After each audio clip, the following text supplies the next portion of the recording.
గుర్తుపెట్టుకో, ఎమ్మెల్యే దగ్గర నుంచి ఎమ్మెల్సీ దగ్గర నుంచి ఇలా పేపర్లు గుంజుకొని లాక్కొని మీ ఇష్టం వచ్చినట్టుగా చింపే కార్యక్రమం చేసే అధికారం ఎవరిచ్చారు?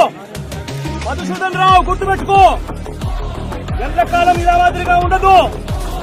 ప్రజాస్వామ్యంలో ఉన్నాం మనం. ఈ టోపీ మీద ఉన్న సింహాలకు అర్థం ఏమిటో తెలుసా? అధికారంలో ఉన్న వాళ్ళకు సెల్యూట్ కొట్టడం కాదు, ప్రజాస్వామ్యాన్ని కాపాడడం కోసం మీరున్నారు. గుర్తుపెట్టుకోండి.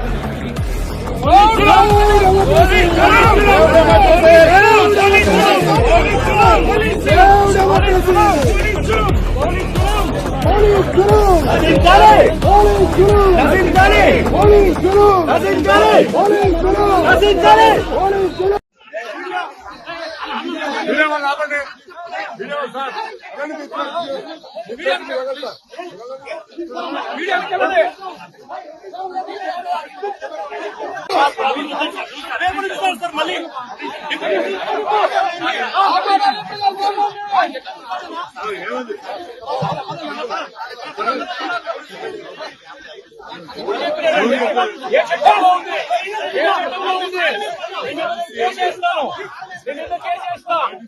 ఉద్యోగం పోతుంది చెప్తాను, నేను కేసేస్తాను. పేపర్లు మీరు చింపే అధికారం మీకు లేదు. ఎమ్మెల్యే హక్కులను, ఎమ్మెల్సీ హక్కులను